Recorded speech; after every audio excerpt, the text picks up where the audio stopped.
तो आज का टॉपिक है एकोमोडेशन इन बेल्जियम। सबसे पहली बात है कि हम लोग जो भी अभी तक पढ़े हैं वो भूल चुके हैं, क्योंकि ये एक दो दिन में क्या हुआ कि बहुत जो है एक दिन पढ़ाई हुई, एक दिन पढ़ाई नहीं हुई। तो सबसे पहली बात है कि पीछे वाले चीज़ को अगर दोहराया जाए तो हम लोग देखे थे कि बेल्जियम जो है एक यूरोप का छोटा सा देश है।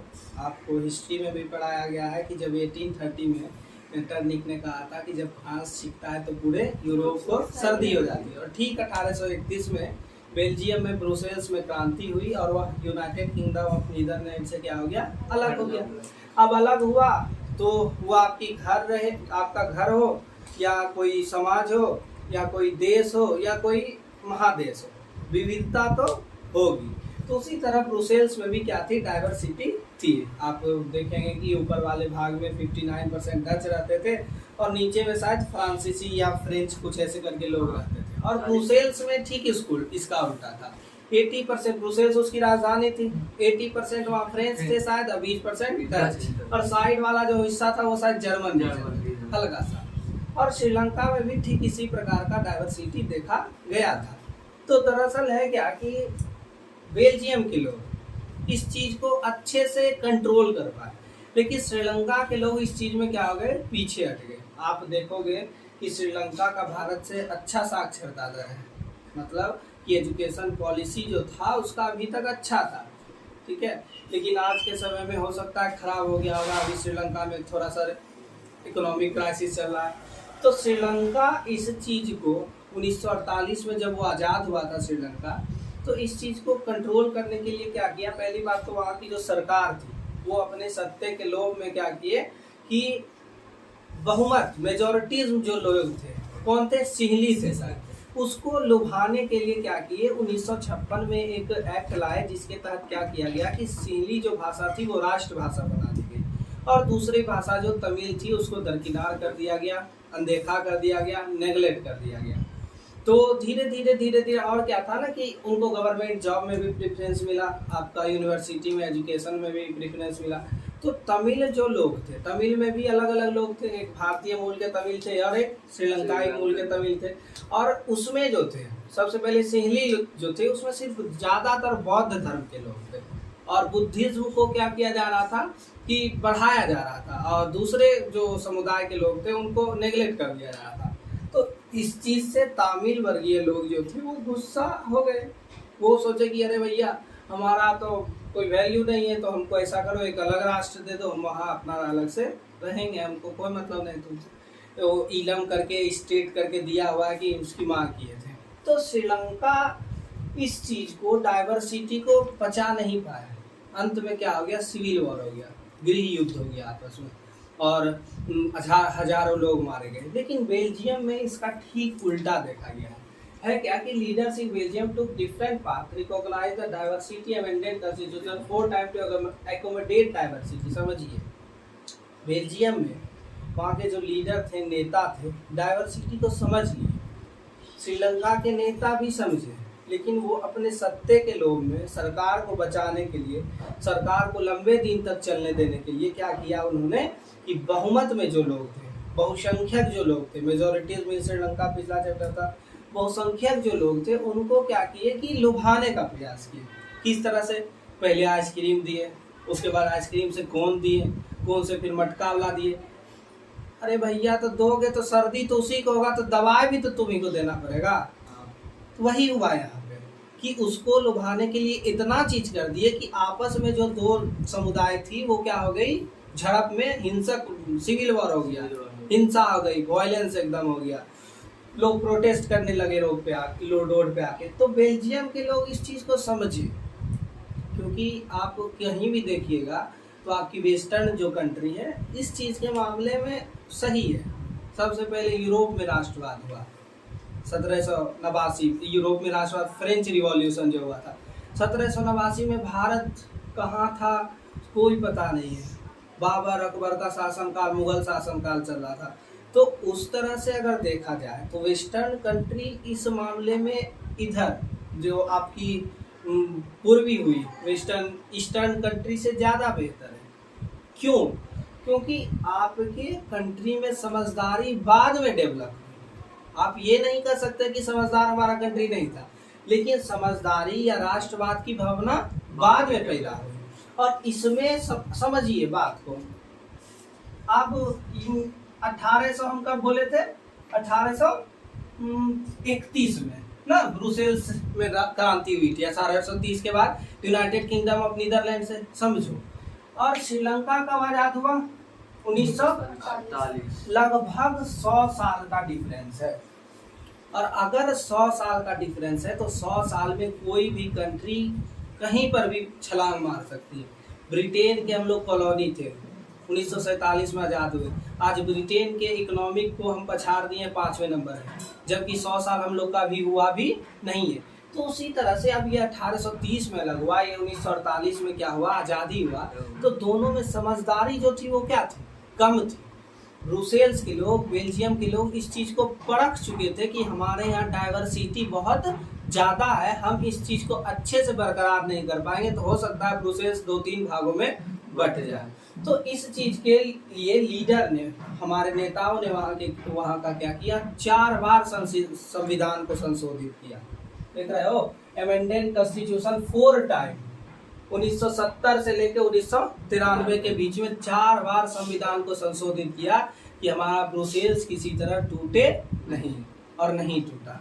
आज संविधान संशोधन का मतलब क्या है, पहले से रिजर्वेशन था सभी लोगों को, SC ST को, फिर से संविधान संशोधित किया गया, एक EWS लाया गया, इकोनॉमिक वीक जो सेक्टर है या सिस्टम है, कुछ ऐसे करके था उसका फुल फॉर्म। 10% आरक्षण जो आर्थिक स्थिति से कमजोर है, उसमें जरूरी नहीं है कि जनरल है, हाँ जनरल का ही था, तो जनरल वर्ग में जो 10% आरक्षण मिलेगा जो आर्थिक वर्ग से कमजोर है, संविधान संशोधित हुआ। आर्टिकल 370 हटाया गया। आप अगले चैप्टर में पढ़ोगे फेडरलिज्म, संघीय सरकार, संघवाद। तो संघवाद में ऐसा है कि सत्ता की साझेदारी जो है अलग अलग क्षेत्रों के सरकार में बंटवारा आता है, केंद्र सरकार, राज्य सरकार या प्रांतीय सरकार उसको कहा जाता है। तो अब उस तरह से देखा जाए तो सभी का कॉन्स्टिट्यूशन अपना अलग नहीं होगा, लेकिन 370 के हिसाब से जम्मू कश्मीर का अपना अलग संविधान था। जम्मू कश्मीर का अपना अलग संविधान था। वहाँ हम लोग जाकर के जम्मू कश्मीर में उस समय जमीन नहीं खरीद सकते थे। तो क्या ये मतलब एक तरह से समझिए कि फेडरलिज्म संघवाद है? नहीं। तो उसी तरह से सबको बराबर करने के लिए श्रीलंका के लोग इस चीज को बराबर नहीं कर पाए, वो सिंहली को राष्ट्रभाषा बना दिए, ठीक। लेकिन यहाँ के लोग इस चीज को समझ गए और उसके बाद क्या किए कि constitution prescribe that the number of French and Dutch speaking minister should be equal in central government, thus no single community can be made design. समझिए, सेंट्रल जो गवर्नमेंट थी उसकी केंद्र में जो सरकार बनती थी, ऐसा नियम बना दिया गया कि डच और फ्रेंच भाषी लोग 543 सीट जैसे भारत में है, तो 543 का आघात 2 दूनी 4, 7 दूनी 14, 271 डच होंगे और 271 फ्रेंच भाषी होंगे। कोई भी कानून बनाना है तो कैसे बनता है? ऐसे चिट्ठा पुर्जी लिख के राष्ट्रपति पास नहीं कर देते।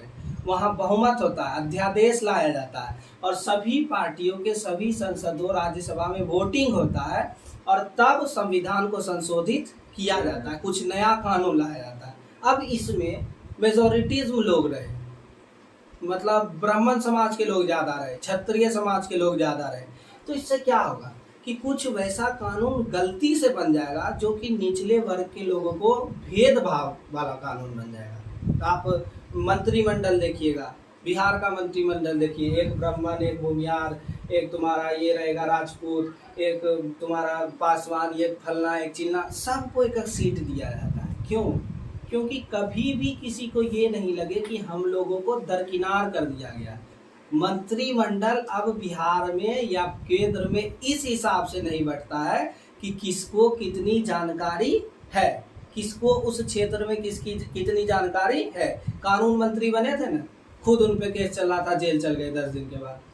तो इससे क्या प्रतीत होता है कि ये जातिवाद को कम करने के लिए इस चीज को नहीं देखते हैं कि उनको उस क्षेत्र में नॉलेज है या नहीं है, बल्कि जातिवाद को खत्म करने के लिए एक एक जाति के लोगों को क्या करते हैं, मंत्री बना देते हैं। आप केंद्र में मंत्रिमंडल देखिए, केंद्र का मंत्रिमंडल आपको 4 ही 5 लोग शिक्षित और अच्छे लिए मिलेंगे। आपका सबसे पहला देखिए home minister, foreign affairs minister S Jaishankar है, निर्मला सीतारमण फिनांस मिनिस्टर। तो यही सब जो है वो आपको क्या मिलेंगे, समझदार मिलेंगे। और दूसरे मिनिस्टर्स में उतनी समझदारी, मतलब समझदारी नहीं, ऐसा नहीं कर सकते समझदारी नहीं है, लेकिन जाति के हिसाब से मंत्रिमंडल बढ़ता है। तो ये अच्छी चीज है, ये अच्छी चीज है। और हो सके कि कभी ऐसा आ जाए कि पूरे ब्राह्मण समाज में ही या पूरे शूद्र समाज के ही लोगों में पढ़े लिखे लोग आ जाए, तो सिर्फ पूरा मंत्रिमंडल उनके पास चला जाएगा। तो हो सकता है कि आने वाला जो दूसरा समाज है उसको ऐसा लगेगा कि पूरा मंत्रिमंडल उन्हीं के हाथ में दे दिया गया।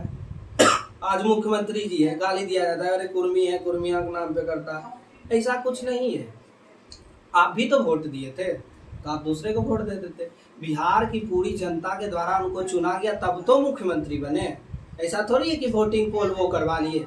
तो अब आता है कि सबसे पहले क्या था इसमें कि ये प्रिस्क्राइब किए एक कॉन्स्टिट्यूशन में कि आपका जो केंद्र में सरकार होगी, डच भाषी लोग और फ्रेंच भाषी लोग दोनों की बराबर मतलब हिस्सेदारी होगी। क्यों? क्योंकि ऐसा कानून नहीं बना दिया जाए किसी बहुसंख्यक लोगों के द्वारा कि अल्पसंख्यक लोगों में क्या हो जाए, भेदभाव की भावना प्रकट हो जाए।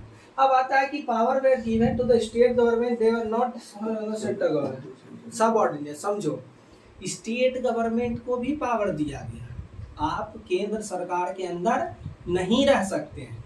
देख रहे हो, सब ऑर्डिनेट, केंद्र सरकार के अंदर आप नहीं रह सकते। जैसे भारत में केंद्र सरकार के पास पावर है, ज्यादातर पावर। आप संघीय सरकार फेडरलिज्म पढ़ाएंगे तो उसमें कुछ उसका आलोचना भी हम देंगे कि आप संघीय सरकार कर रहे हैं लेकिन केंद्र के पास सारा लगभग पावर है। आप बिहार का अगर वित्त बजट पास होता है तो उसमें थोड़ा सा हस्तक्षेप केंद्र का भी रहता है। क्यों? ऐसा नहीं होना चाहिए, क्योंकि ये संघीय सरकार है, सत्ता की साझेदारी सबके रूप में बराबर होनी चाहिए। लेकिन बेल्जियम में ये लगभग सटीक बैठ रहा था। क्यों? क्योंकि यहाँ पर स्टेट गवर्नमेंट को उतना पावर दिया गया था कि आप सेंट्रल गवर्नमेंट के अंदर नहीं रहिएगा। जैसे अभी सेंट्रल गवर्नमेंट के द्वारा कानून लगा दिया गया, तो अब जबरदस्ती ऐसा होगा कि स्टेट गवर्नमेंट को भी लगाना पड़ेगा उस कानून को।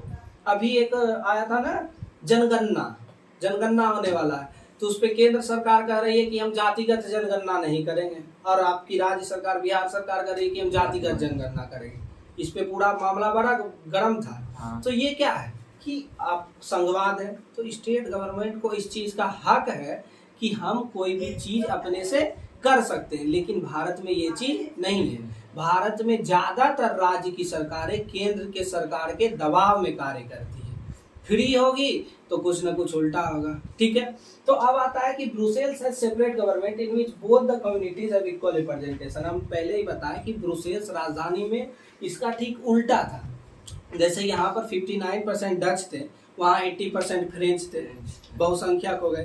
तो अब समझो, यहाँ पर 59% फ्रेंच डच हैं, तो बराबर की बात आई तो डच थोड़ा सा सेक्रीफाइस किए कि चलो ठीक है भाई, बराबर रहते। अब ब्रुसेल्स में फ्रेंच बहुसंख्यक है, तो वहां पर भी बराबर की बात आई, तो फ्रेंच भी हल्का सा क्या किए, सेक्रीफाइस किए कि नहीं रहने दो। यहाँ पर अगर डच सेक्रीफाइस किया तो यहाँ पर हमको फ्रेंच लोगों को भी सेक्रीफाइस करना पड़ेगा। तो ये है साझेदारी, आपस में तालमेल लग के किसी भी कार्य को करना। अब आता है कि third kind of government, community government has form. This government has power regarding culture, education and language related issue. एक अलग तरह की सरकार बनाई गई, सामुदायिक सरकार।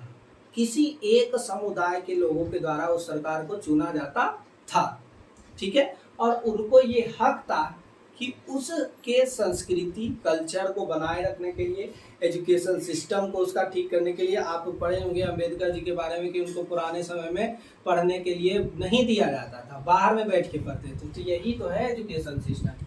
आप उस चीज को, आप उस समुदाय के लोग हैं तो सामुदायिक सरकार का ये वहाँ का नियम है कि आप वहाँ की संस्कृति को बनाए रखिए। अब बहुत सारे लोग कहेंगे कि दुर्गा पूजा के बाद एक शायद बकरीद होता है, ठीक दुर्गा पूजा के बाद, तो दुर्गा पूजा के विसर्जन के दिन बाद तुरंत बकरीद क्यों होता है? नहीं होना चाहिए, अपना उसकी संस्कृति, अपना उसका रीति रिवाज है, तो उस चीज को वो बदल नहीं सकता।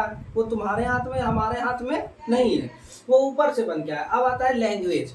अब कोई अगर उर्दू आके तुम्हारे सामने बोला है तो तुम गाली नहीं दे सकते हो। तो सामुदायिक सरकार का ये सब पावर था कि आप वहाँ के संस्कृति, एजुकेशन, लैंग्वेज रिलेटेड इशू को संभालिए। अब आता है कि ब्रुसेल्स है chosen as the headquarter of European Union. Brussels को इसी सब चीज़ों को देखते हुए हेडक्वार्टर चुना गया यूरोपियन यूनियन का। ठीक है, तो इस चीज़ को यहीं पर अगला टॉपिक में पढ़ते हैं।